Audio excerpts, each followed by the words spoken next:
in these busy, crazy environments, we tend to just, revert to what we're hearing online or what a friend might tell us. And so I think the big thing for people is to just take the long approach, right? Like, don't try to win in 30 days, just like you wouldn't try to build your business in 30 days or, save for retirement in 30 days, right? We got to take the long approach. And then let's just stack some little wins, because I think most people end up, and I'm sure you see this, they end up doing a lot and they don't get much for their efforts. What is up, my friend, and welcome back to the podcast. I'm your host, Ted Rice, coach to busy entrepreneurs and professionals who are looking to take their health and performance to the next level in life. And that's why I'm so excited for our guest today, Dr. Marc Bubbs. Now, he's been working with elite and professional athletes, busy executives, and others using his own evidence-based approach to nutrition, fitness, and lifestyle. He's someone who I've learned from personally and someone who I follow online. And I'm super excited to introduce you to him today. He's also the author of Peak 40, the new science of midlife health for a leaner, stronger body and a sharper mind. So we're going to get into all those things today to take your health to that next level and to do it sustainably in a way that not only gives you the health that you want, but the mental clarity, the mental performance, because you can have it all, but you have to do it the right way with the right strategies. And so without further ado, let's jump into this conversation to get into exactly that. I know you're going to love this one. Let's get to the interview. Dr. Marc Bubbs, thanks so much for being on the show today. It's been a long time coming, and I just want to jump in and say you're a naturopathic doctor. You're the performance nutrition director for Canada Basketball, and you consult with a lot of different professional athletes as well as Olympic athletes. And you've written several books, one of which I had back in 2015. I thought it was excellent. It was kind of more of a paleo type of approach, but now you've come out with two new books. The latest one being the most relevant to our listeners, which is Peak 40, the new science of midlife health for a leaner, stronger body and sharper mind. And I want to get into all this, but I think the time that we're living in, Marc, I think the best way to start to open this up about who you are and what you're going to be sharing is that you're a naturopathic doctor. What do you call your approach? Do you call it integrative medicine or functional medicine? Hey, I appreciate you having me on, Ted. Yeah, it's been a long time coming, so thanks. Good that we can finally connect. And basically 20 plus years ago when I was doing my pre-med studies, I was really into nutrition and exercise and how those things impacted our health. But you couldn't find anything on that. Sport dietitians didn't exist, performance nutritionists didn't exist, and the integration of nutrition and medicine wasn't really a thing. And so being from Canada, we had this thing called naturopathic medicine. And so I pursued that. And, my practice is built around, again, nutrition, exercise, and evidence-based approach there. And it's been really cool to see this progression over the last 20 years now where, you go online and almost every doctor you see is talking nutrition and health. Whereas before it was, you just really didn't see it. So yeah, working on both ends of the spectrum, working with athletes on that top end, work with the general population and, execs downtown Toronto or here central London in the UK. And I always find it amazing, actually. There's so many themes that are similar amongst those sort of athletes and those executives and general population that actually do cross over, even though we kind of think of them as quite separate, right? Of like, okay, this person's aiming for Tokyo 2020, therefore they've got different problems than I do in my day-to-day, but I'm sure we can dive into that a little more. Yeah, because we're all kind of, some people in our industry hate it when there's a connection drawn between athletes and, say, entrepreneurs or high-performing professionals, but I like that. I see because really what it's about is about managing stress in your life, isn't it? To perform at the highest level, if you want to just simplify it. But Marc, the reason why I asked you about the whole, what you call what you do is and we talked about this a tiny bit before we hopped on. We're living in a strange time. I'm not a doctor. I dropped out of college, but a lot of people come to me even though I was doing the pre-med thing, wanted to go into medical school. But a lot of people come to me for advice about things that are science related, even though I don't have a degree in nutrition, health, didn't make it to medical school. Thank God. I'm sure you feel the same way about that. But then there's doctors who say things that are completely untrue. And you mentioned a term, evidence-based. And we're living in this strange time where if you're a chiropractor, you can be practicing an evidence-based approach, even though the training that you received may be somewhat unconventional, or you as a naturopath, or me as someone who, didn't even finish my 4-year degree, versus someone who went and finished 4 years of medical school, then the residency, and let's say they even became a plastic surgeon, because I actually worked with a plastic surgeon in Miami who was giving advice on nutrition, but it wasn't, let's say, evidence-based advice. So can you talk a little bit about how you view it, and more importantly, how someone who is in this world, like before you could just trust doctors, that's what it felt like at least, but now you just don't know who to trust. So can you share your views on that? Yeah, I mean, a lot to unpack there. I mean, I think the first thing when we talk about evidence-based practice, it's actually three things. And oftentimes online, we just see it as, the most obvious is the fact that what's in the research, we look at what's in the research, we then say what's efficacious, what's not efficacious, what are the therapeutic doses, like how much do you need of that thing? Can you get too much of that thing? And that's how we try to practice. But sometimes even online, it can become very linear, as if that's all evidence-based practice is just diving into these research papers and then figuring out what's the best approach, where really it's a threefold thing. And the other areas are basically that clinician or practitioner's experience, right? Because we're dealing with complex problems. And as complicated as surgery is or flying a plane is, computers can do it, right? If we get enough ones and zeros together, we have the solution. Whereas in a complex problem, there's just so much more ambiguity and uncertainty. And from a health perspective, this is like the type 2 diabetes. This is your high blood pressures, your cardiovascular diseases. There's not one way to fix them. And there's not one reason why the person developed them. And so, in evidence-based practice, we have what's in the research papers, we have the clinician's experience, but the third piece is almost the forgotten one, which is the client experience, the patient experience. What resonates with them? How do we connect with them? Because as you know, I mean, compliance is the biggest deal breaker, right? If we could just keep people consistent throughout the months, whether it's training, whether it's nutrition, that's the best likelihood of success. And it's difficult in whether it's a professional basketball player, or even our executives, right? If they're type A, they want to gravitate towards the shiny new toy and the new fad diet, supplement, exercise regime. And this is where I try to draw parallels and say, well, look, this guy or gal is in the Olympics and they didn't do that, right? That's not what they do to become the best in the world. And so that tends to your point before, it's kind of a way of just, waking people up a bit to this idea of, we can't fast track this. If you want to get to, the nice part is you only have to make small changes, but you do need to repeat them over time, build some habits. Yeah. And so that's that evidence-based practice piece. And then I would say, around even like naturopaths or chiros or whomever, like you go through, board exams, you have to be registered with a college. People can, bring suits against you if you say things that are false. And so anyone who's registered has this level of responsibility. Whereas to your point, like on the internet, you can just say what you want, right? Like people could just make up and throw it against the wall. I think Dave Chappelle called, what do they call Twitter? Like the bathroom wall, right? It's like, we can learn a lot obviously from it, but it can be kind of a weird space as well. Yeah. It's, I feel super comfortable with who I learn from and who I view as an expert worth listening to. But I've been in this situation before when I was in my 20s. I'm 44 now, but when I was in my 20s, I got really into a guy who's kind of making a resurgence now, Paul Chek. And I learned a lot from Paul. Do you know that name, by the way?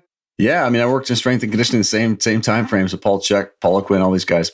Yeah. So they really helped open my mind to a lot of things because probably, I guess we're similar ages, we're in the business at a similar time. Before that, it was all about these guys who are obviously on steroids, and I mean, in the muscle building magazines, and it was really just bad information for someone who wasn't on the same sort of supplemental hormonal regime therapy. Yeah, exactly. Wait a minute, this plan's not working for me. Why is that? Not at all. So yeah. But for a person who's really struggling with the conflicting information, what advice do you have for them on that? Besides, I'll tell you one right now. Listen to this podcast, obviously biased, but I believe I do an awesome job. And then guys like Marc are really solid as well. But what advice do you have for someone who's really struggling with the conflicting information? Yeah, I mean, I think it's always important to start with your goal. Like, why is someone doing this? And it sounds obvious, but we oftentimes will immediately go to the strategy. Like, I want to do this diet or that diet or this exercise regime, but we haven't actually gone, well, why do we want to do that? What are you trying to achieve? Because if you're married to one strategy, it's like hitting a 5-iron on every shot all the way around the golf course, right? Like, there's a reason why we've got 14 clubs in the bag. We got to pick the right strategy or tool for the thing that's in front of us. And sometimes, with diets, it's normal that for a client, they want to start somewhere. And so to have like this path of, vegan diet, paleo diet, whatever diet, low carb, it's a way for them to get introduced and to learn something. But as I'm sure you see, like, we then need to start to personalize things to suit them, right? Is this individual 10% body fat and training consistently and also logging long hours at the gym, at work? Or are they trying to lose 30 pounds and they're largely sedentary? And so all these, the context really drives the question there. So you always want to start out with, what is your goal? And always come back to that whenever we're hitting those roadblocks. Like, well, why am I measuring my HRV? Like, is it actually serving me in any meaningful way? Or am I just adding more noise? Because the challenge now is there's so much noise in the atmosphere that to find the signal gets really tough. And the more kind of stuff you end up doing, the more noise you bring in. And this is where, ultimately we're just trying to develop habits in clients so they can do a lot of this stuff on autopilot.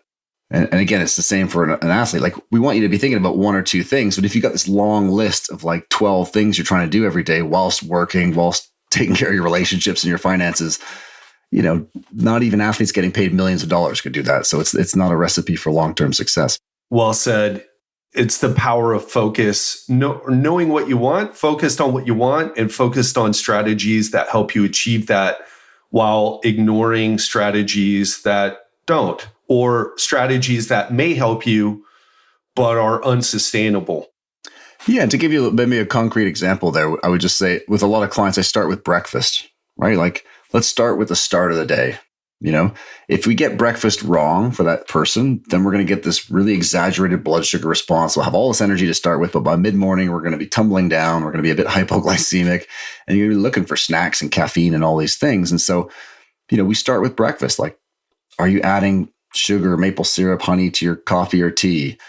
Does your smoothie have 100 grams of juice and carbohydrate when really you only need a lesser amount, or whatever it might be, right? If we can get people off to a good start and get them feeling better, we can then start to kind of work our way through the day. So that's sort of a tangible way of looking at, because if the first meal of the day is no good, it's going to impact your energy and your mental focus throughout the rest of the day. And then we're just trying to play catch up, right? Yeah, that's a great point. So many people like focus on, well, I want to lose 20 pounds or 30 pounds. It's like, yeah, but what about breakfast? What about just getting one day right? Or what about getting one meal right and starting and building from there instead of zooming out so far and getting maybe confused about what to do? Or, yeah, great points. Do you have something you're going to follow up? Oh, I was just going to say, yeah, those outcome goals of like, I want to lose 20 pounds is great. But then it's like, if we keep thinking about outcome all the time, we're going to struggle to achieve our goals. And if I go back to the golf analogy, like, if you're standing on the tee going, man, I really want to hit it in the fairway, the chances of you hitting it in the fairway are pretty low, right? Or if you're a tennis player, like, you want to be thinking about a process, right? Like a swing tip or something to do with the movement, something to do with the actual process. And to this conversation, it's like that breakfast meal. That's the process oriented. Like, don't worry about whether or not you're losing weight. Tomorrow when I email you, did you get the breakfast in? Like, were you able to accomplish that? And then we can start stacking the wins. But once we start, getting worried about the weight, because as you know, body weight's going to fluctuate for a lot of reasons. Even working with MMA fighters or boxers, I mean, you could take 12, 15 pounds off a guy or gal in 24 hours. So none of that's body fat. Yeah, really important points there. And Marc, what would you say are the biggest issues besides what we've already covered with conflicting information and that type of thing? What are the biggest issues or biggest mistakes that people are making, especially relevant to like your book, where you're helping people in midlife get leaner, stronger, and increasing the sharpness of their mind? Yeah, I think it's just that, people are busy. Like, to give you an example, yesterday was had a doctor, a rocket scientist, a lawyer, housewife, these people who are, smart, successful, can organize themselves. And so these kind of false narratives that we hear of people are lazy, or people don't have enough discipline, or they can't understand it. Well, if that's true, how can they do all of those things in their professional lives and personal lives to a fantastic level, right? It's more to do with just the busyness that we're in. And we know that, if you think of, for me, it's like accounting. I mean, I'm sure my accountant or bookkeepers ask me the same question, or I ask them the same question a million times, because I just want to offload that onto somebody else, and I want someone to just guide me, right? And so when life's busy, we tend to operate on heuristics. And there was a really fascinating example of this. There was a gentleman who won the Nobel Peace Prize for asset allocation, right? So how to diversify a strategy to invest in to maximize your outputs. And of course, years later, they asked him, Harry Markowitz is his name. Years later, they asked him what he did for his, investment strategy. And it wasn't what he used to win the Nobel Prize. He defaulted to what the rest of us do, which is just to diversify everything. And so it's an example of, in these busy, crazy environments, we tend to just, revert to what we're hearing online or what a friend might tell us. And so I think the big thing for people is to just take the long approach, right? Like, don't try to win in 30 days, just like you wouldn't try to build your business in 30 days or, save for retirement in 30 days, right? We got to take the long approach. And then let's just stack some little wins, because I think most people end up, and I'm sure you see this, they end up doing a lot and they don't get much for their efforts. So if we can flip that and say, hey, do this little thing and start making them feel a bit better, maybe we're losing some weight. Now, all of a sudden, we can build that kind of intrinsic motivation where the person wants to, hey, Ted, hey, Marc, what's the next thing you want me to do? Versus a lot of times, I'm sure we see trainers like, wagging the finger, like, you're supposed to do this, or, giving a bit of a, tongue wagging like a hall monitor or something. It's like, people just don't respond well to that, especially when they're obviously successful in the rest of their lives, right? Yeah, you're bringing up some great points. It's kind of interesting because I thought this conversation was going to be more about,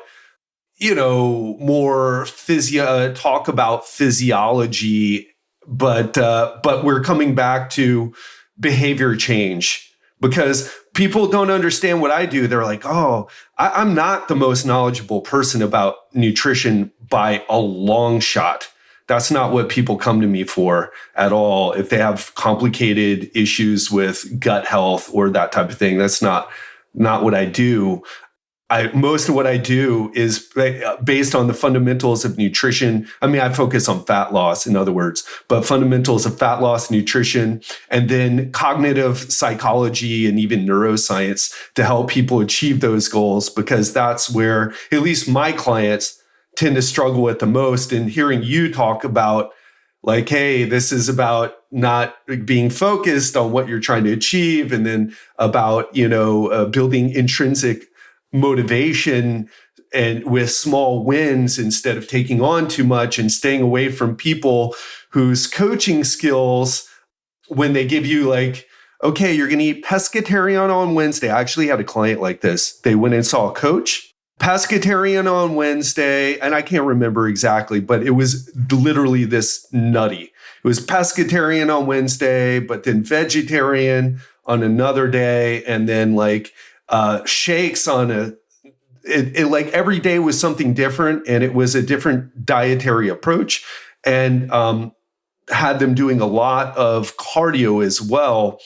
And it gave them results for sure. But it was just, I mean, she was a mother with 4 kids, and like, how are you going to keep that up for long periods of time? Also, she was the person who was bringing the Tupperware meals she was Jewish, and, they have certain meals and certain religious traditions that they're part of. And she was the weirdo bringing that's what I don't call her that, but that's what I call that archetype. She's the one that stood out because she was bringing the Tupperwares. Yeah. I call it, don't be a nutrition weirdo. Don't be the one when you're trying to connect with your family and you're bringing a Tupperware of your food. I mean, maybe if you're doing a physique competition or something very specific and you need to do that. But if this is like life, day-to-day life for you, don't be that person. Well, that's the thing. I mean, it's always like, what's the exit strategy? Like, if you want someone to count calories or count macros or whatever, that's sort of fine for a short period of time. But yeah, what is the exit strategy? Is this person or this lady in this example going to do this for the rest of their lives? Not really, right? So yeah, to your point, we got to find a better way. Yeah. And let's, if you don't mind though, I would love to hear some of your ideas on gut health, for example. And so there's some talk about gut health related to immunity, related to some of the inflammatory conditions that people have.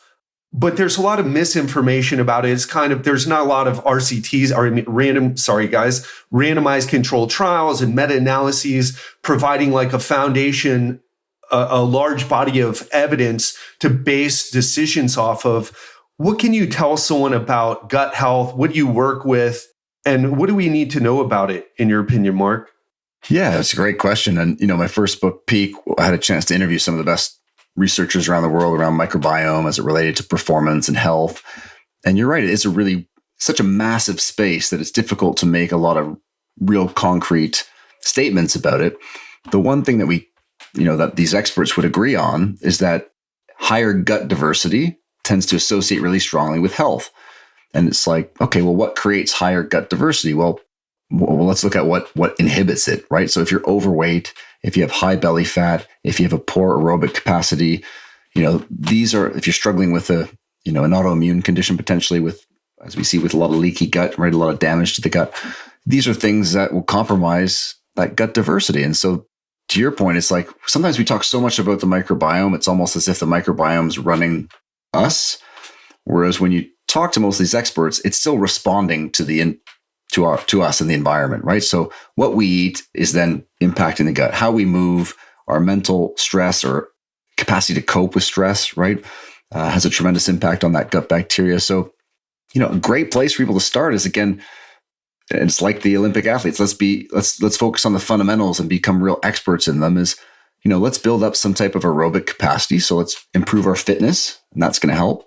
And let's eat a more diverse diet, right? And it doesn't mean you need to pick the most exotic things from, I saw you in Brazil there not too long ago, the 4 corners of the world. But if you like that stuff, hey, go for it. But let's just, let's start to just build our repertoire. Maybe it's broccoli with some asparagus some nights, with, some cabbage another night, or mixing up the salads we might use. But that's a way that your trainer, your coach can slowly start to build that out, rather than, it's a bit intimidating when you get a list of here's 50 new foods I want you to try. It's like, really? I can barely get my lunch ready for the day without getting out of the house with the kids and everything else, right?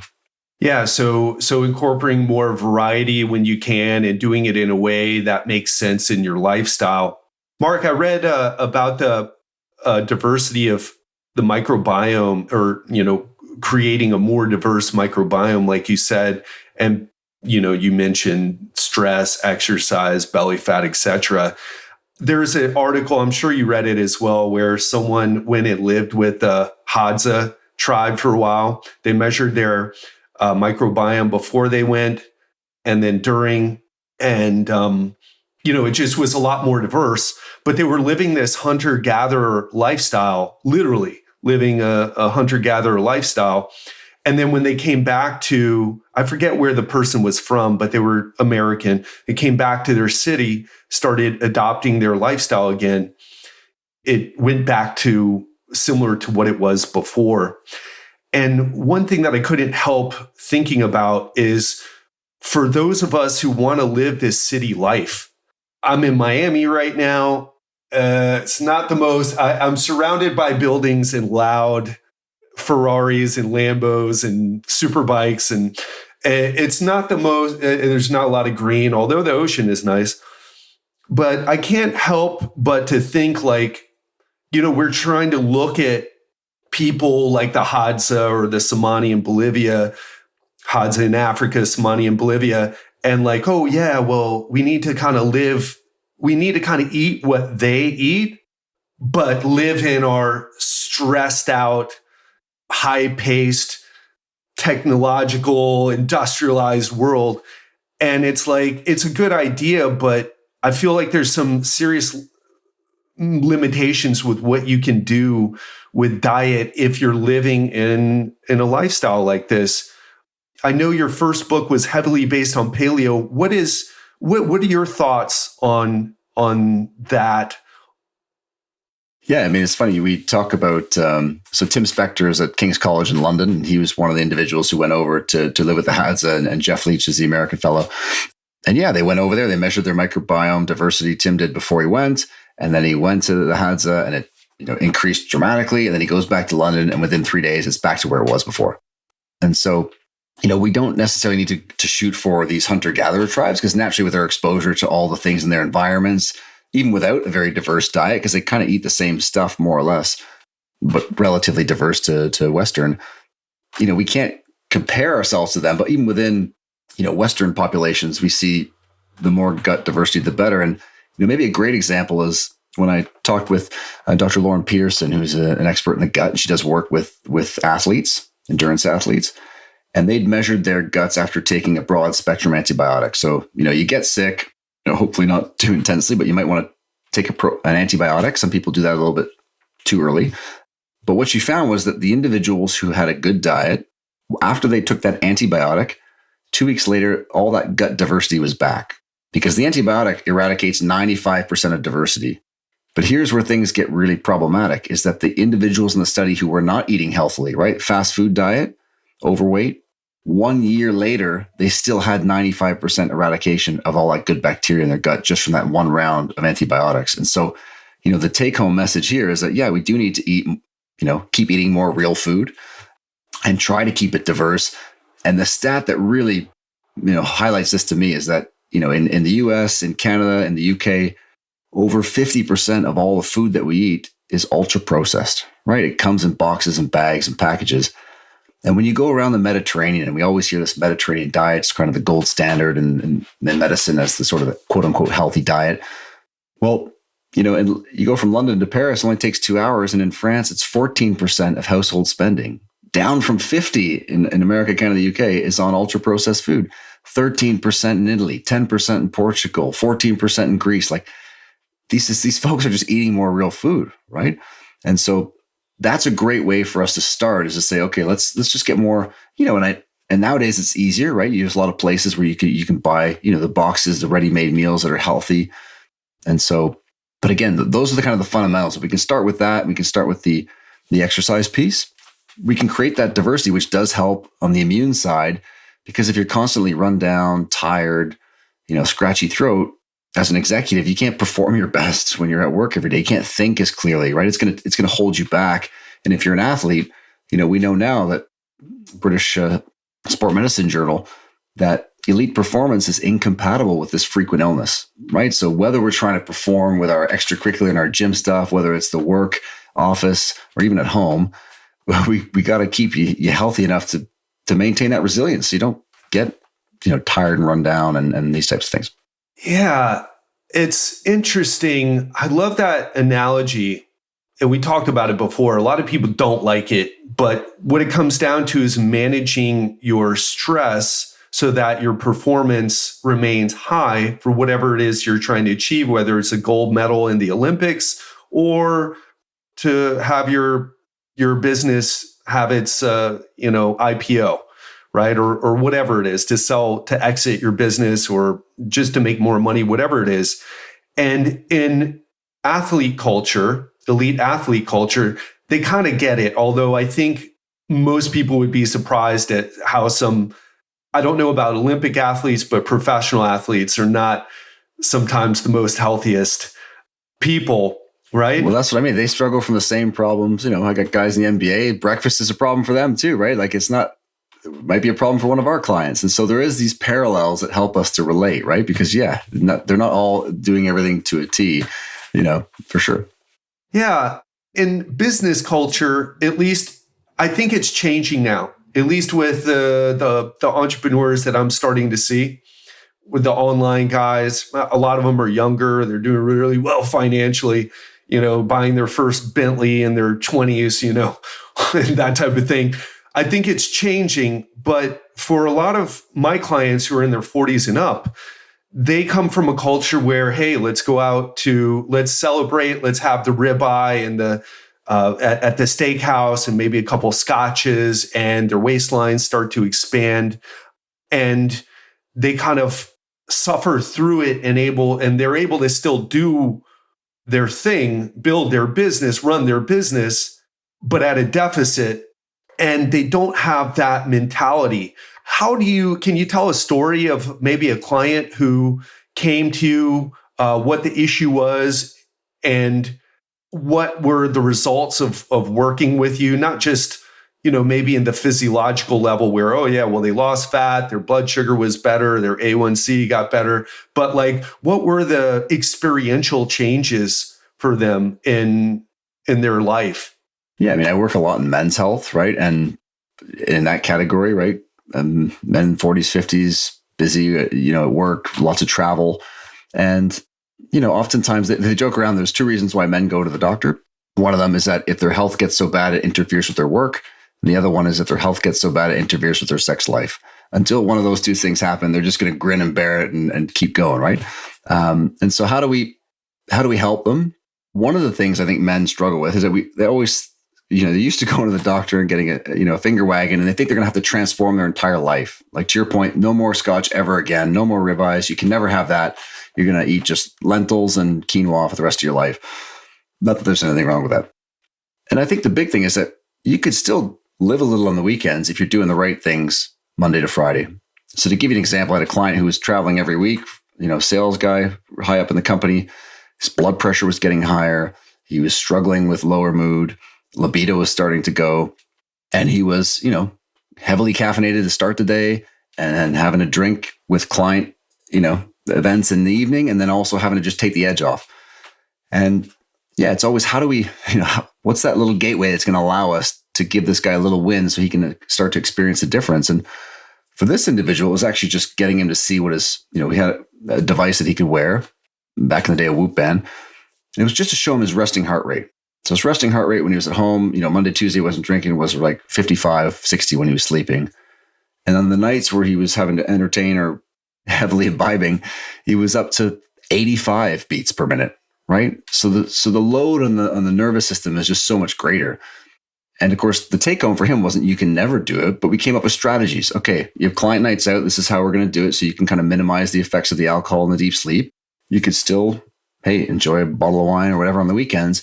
But to do those things and to keep you in your best health, we're going to have to then adjust some habits around what you do in the morning, exercise, and this type of thing. And the nice part when you do it that way, and we sort of layered this in, he could see his blood pressure coming down. He wanted to get off the meds. That happened. Libido started coming back up.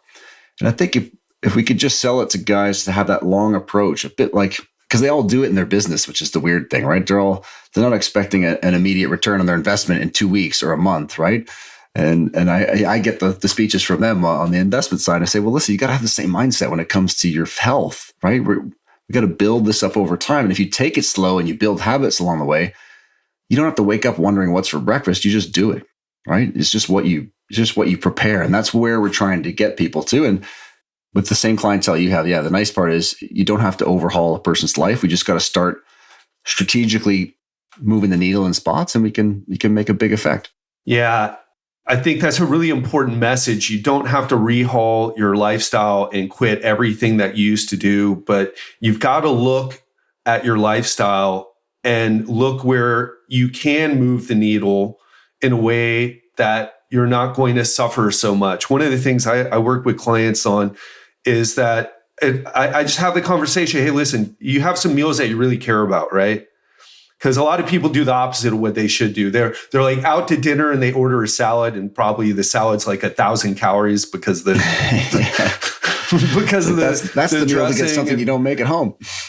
Right, exactly. And it's like, that you think you're making the right decision, but actually, that's when you should just order what you want versus the meals where you're too busy to really even enjoy it, but you got to shove something in your face, or you're not gonna, or the hunger is going to distract you. A low energy, the hunger, it's going to distract you from whatever you're trying to achieve. So those are the places where to make a big impact on, say, in this example, like how many calories you're eating, right? And so, just balancing out the stress and knowing that it's possible and that you don't have to all or nothing it. In fact, the all or nothing is usually that's usually why people. It works for a month. That's usually why I get people. Yeah. Because everyone knows how these guys, I don't know about your clients, but my clients know how to get results. They just don't know how to keep them. Yeah. And they're tired of doing the same old song and dance, like you mentioned, of like intense for a month and then it all goes back. They've been doing the same. It's like a loop, right? It's the same thing every year, the same challenges, and they want to actually kind of make some sustainable changes. And totally get it. I like what you said about the long-term approach. I think that some people may, there's all this talk about habits, how long it takes, but it really depends on the person. It depends on the emotional side too. It's like, I really hate doing this. Probably going to take longer to kind of nudge your person towards better habits. But the truth is, it takes a long time, right? You can learn what you need to, but it takes a long time for it to become, like you said earlier, like automatic. Yeah, and I think it works the other direction too. If I could just jump in real quick, Ted, is like, you sit in your car, you don't think about putting your seatbelt on, right? You just sit in your car, you reach over and you do it. And that's because you've done it so many times, it's now just automatic, right? Now this can work against us because for a lot of us, and we saw this with COVID, right? Like end of the day, you're decompressing, you get the glass of wine, you're watching Netflix and you're in that comfy chair at home, right? The trouble is if we keep repeating that every night, then just going into that room and sitting down in that chair, your brain's going, all right, where's the wine? Where's the ice cream? So even just trying to do little things to break that tie, to just cut into that late snacking on the mindless snacking on the Monday, Tuesday, Wednesday, you know what I mean? Like even some of those little ways can be a great way for people to get into it. Cause it's like, all right, let's go for a walk. Let's do some light stretching. Let's go in a different room and read a book. It all sounds like, really, is that going to help? But it's amazing how then all of a sudden that need to have the scotch or the wine or whatever it is, it's amazing how that actually does, shift the brain, how it lights up to just that environmental cue. And how do you approach changing the environment with your clients? Like, what do you tell them to do besides the example that you just gave? What are some other things that someone listening right now, because I feel like too many people rely on like the strength of their will to make things happen. Whereas the people who are successful like me, I'm not sitting there, there's ice cream in the freezer right now, but I'm saying no, gotta be strong. It's like, I don't do that because I'm going to lose. I'm a wimp when it comes to that. And it's amazing how far some of our clients can go with that strategy. And it's actually more impressive than people who have it automated because they're literally using all that discipline. So true. The most straightforward way to say it is like, if we can get the morning right, so you get the right breakfast, cut out the mindless snacking in the AM, because most people, unless you're athletic, really don't need it. If you can avoid things going off the rails at night, like all that extra caloric consumption, right? Over 40% of all the calories you consume now are after 6 p.m. People are eating later and later in the evening, right? And so that causes a whole host of problems, not just for the excess energy it brings on, but how it impacts, sleep and deeper sleep. So get the morning right. Don't let things go off the rails in the evening. And then if you can just hit your kind of daily protein as a way to get yourself started is a really nice way to then, and depending on how many carbohydrates or how much energy you need, I mean, that all depends on the person's level of health, their activity level, their goals, all those kind of things. But I think for the busy people, that tends to help. And then you can live a little on the weekends. But those are things my clients tend to remember. Like I'm always thinking in a year's time, when my client's busy on the road, what kind of heuristics or simple rules can they remember? And a lot of them will remember this idea of, and we give it some terms. We call it master your morning, which is basically just get the right breakfast in. Don't snack until it's lunch, right? It sounds dead easy, But when things are going off the rails, it's a way to get people back into a rhythm. You start to feel better, and then you can kind of progress on, because it's easy to want to go to that exotic, approach to start with, but like that's not going to build the habits that we need, right? Infrared light on the genitals in the morning. Yeah, it's like, am I going to do cryotherapy today or a cold water plunge? Like, well, cool, but like that's not going to. You're still going to have to eat tomorrow. So how are we doing this? What kind of pattern can we build in? Some people can afford meal prep services. Other people need to figure out their own food prep. But that idea of just like cut it off at a certain time at night, and then when it's Friday night, because Friday night or Saturday night is the night that you have the bottle of wine on the couch and you can do that fun thing. That's we talked about before. You can live a little and enjoy life. Very important to keep in mind. Marc, I want to change gears a little bit. Something that, gets talked about a lot, and I think it gets really misunderstood, is testosterone. And for guys in particular, although it's important for women, but both of our clients, the people that we work with tend to be more men. Testosterone is a thing that's very important, and it's talked about a lot, but it's a little bit more. If you read anything by Robert Sapolsky on testosterone, you start to realize, well, this is way more nuanced in its effects on, all the things that we say it has effect on. Research by Stuart Phillips in McMaster University, who's been on the show a few times, has shown like the hormone levels, the systemic hormone levels of testosterone and growth hormone don't really affect muscle growth the way that we thought, at least if we're talking about what's in the normal range. Physiological doses. Yeah. Not the mega. Yeah. Right. If you take it, or if you're maybe super low, right. Okay. But can you talk a little bit about some other misconceptions about testosterone and, what we need to know about it?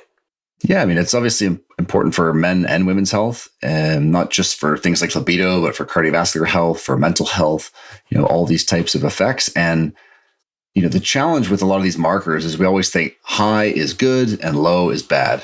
Right. And depending on when you measure someone, like when I work with some of my football players that are, linebackers, so big, strong, and in the off season, they would have higher testosterone, but in season it's dropping. Like, well, wait a minute, why is it dropping? Well, if we don't sleep as much, if we have a high training load from exercise, for the rest of us, if we're in, work and business, it's the busyness load, how busy you are in a day. I stopped asking all my male clients how stressed they are, because if they're type A, they all say, I'm not stressed. So I just changed the question, how busy are you? And you get these great answers of how busy they are. And okay, well, the busier you are, the more likely that, you're recovering less. And so your testosterone is going to be lower. And so you can think of it like a reflection of someone's recovery status. And so it's not necessarily bad to have low testosterone if you're in a busy period. But when it's time to recover, or you have a gap in your schedule and you're looking to kind of rebuild, and if it's not coming up, then yeah, it does reflect the fact that, you're pushing the gas pedal down all the way to the floor all the time. And, the RPMs are way up into the red zone, and the engine's starting to, and ironically, most of these guys wouldn't do that to their car, but they're doing it to their bodies all the time. And so, it gets back to that idea of, okay, even at the highest level in sport, let's start with sleep, right? If you're getting less than 7 hours, even getting to 7 hours, we can get a nice 10, 15% bump in testosterone, right? Totally free. Let's think about our nutrition. Make sure we got, if you're under eating enough fuel on board, if you're looking to lose weight, let's maybe reduce some of those fuels from carbs or fats that are causing that higher blood sugar levels and inflammation. And then, the mental emotional stress, right? If there is stress there that's, simmering under the surface, then that has a big impact as well. And so that's really where we want to start. And then, of course, training plan lifting is fantastic for things like testosterone levels. But even the idea of going in once a week to your doctor to get a bolus of testosterone is just not how it's even produced in the body. And so, to your point earlier, like if you're very low in testosterone, then you will get a benefit. But if you're sort of borderline low, you haven't addressed any of the things that we just talked about, and you're looking to get a bump from injections and whatnot, you'll get that initial increase and you'll feel great for a little while, but then typically what you see is then guys are just back to where they were, if not worse, months down the road, because we have this habituation that takes place. So, there's no sort of free lunch, but get some sleep, lift some heavy things, try to manage that stress as best you can. And those are pretty nice foundational ways before you get into kind of anything else around how to boost testosterone. Yeah, I feel like we should do another episode where maybe I can tell my story and we can work through that as an example and maybe some of the examples of your clients, because because like you said, guys go to the doctor when either their health is like, oh, I can't focus on what I'm doing, I'm like losing money, or when the sex drive is like, oh, I don't feel like a man anymore, It's like, wait a minute, there's got to be a problem now. Yeah, I'm lucky. I got that problem in my mid 30s, early to mid 30s, and obviously wasn't my age, although at the time I said it was. But I think that might be a fun episode where you and I can kind of walk through some of this and we can talk more about the details, because you do hormonal testing when indicated for your clients, I assume, right? Yeah, I mean, we can run every test under the sun. It's just more, again, back to that idea of, what's going to influence what we actually want to achieve, and then, what can we run repeatedly to kind of measure that? And for sure, I mean, just vascular health, if we improve someone's vascular health, libido tends to improve, right? It tends to often be a reflection. Like you'll see the guy with higher blood pressure struggling with whether it's libido or erectile dysfunction or some form. And so it's like, okay, we got to improve the vessels. How do we do that? It always comes back to the same things. This is where, it's what you eat and how you move. And these lifestyle factors like sleep and stress are just the 80% of the story. And then on top of that, we can start to add some bells and whistles. But, to your point before, too often we start with the bells and whistles and there's no foundation on the house, right? I think it was Charles Poliquin once said, it's hard to fire a cannon from a canoe, right? Like if there's no foundation, hard to fire a cannon from a canoe. Yeah, you're not going to do very well. Yeah, that's a good metaphor for what we're talking about right now too. Anyway, so yeah, because there's so many things that we can unpack, but I love what you mentioned there. I actually had a client who, this was in my personal training days, guy was in his 60s, was struggling with body fat, but was on testosterone replacement therapy, had a lot of muscle on him, obviously, because the levels were, I don't remember, it's not my thing, Mark, but they were high enough to cause hypertrophy. But he had such issues with blood flow that even he had way higher testosterone than your average guy walking around because of the therapy he was on. He had erectile dysfunction because of the blood vessels being clogged, right? So if you mentioned something that's so important, heart disease is and this is what I get back. I say this stuff on social media, I say it here, but it's like, guys, it's like the T levels. It's such a hot thing to talk about. It's even why I'm asking you about it, because if I said, hey, Mark, let's talk about circulation, the importance of circulation, how many people are going to fall asleep with that? But you talk about testosterone levels, guys are like, yeah, it perks you up. It's funny because we talk about, in my book, Peak 40, we use the analogy with Coach Dan Reeves. I'm not sure if you remember Dan Reeves used to coach the Broncos and the Atlanta Falcons back in the day. And it was the playoffs. He went to the doctor and he had just had a heart attack. And he was asking the doc if he could finish off the playoff run with the Falcons, because that was the year they went to the Super Bowl. And the doc said, look, if you keep going, you could die tomorrow morning of a heart attack. And it's that sort of thing of just pushing it to such an nth degree that and then the cool part with Reeves is that he made some changes and all of a sudden, he's 70 odd now and he feels great whenever else. But he was, talk about being close to death's door. I mean, it was literally, and had he not actually just paused and listened, fortunately, he could have crossed that threshold. Yeah, so important and not talked about or appreciated enough. But we will give people what they want. I would love to have you back on the show. We're kind of coming up on our time right now.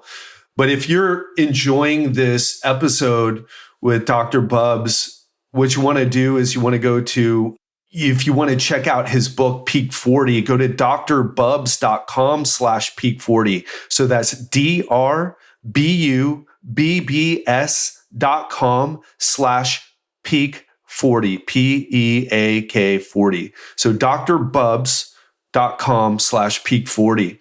And definitely interested in, having this conversation and diving a bit more into men's health. And we can kick off the next interview about testosterone, I think, and that can lead to some really cool good rabbit holes, side topics. Exactly.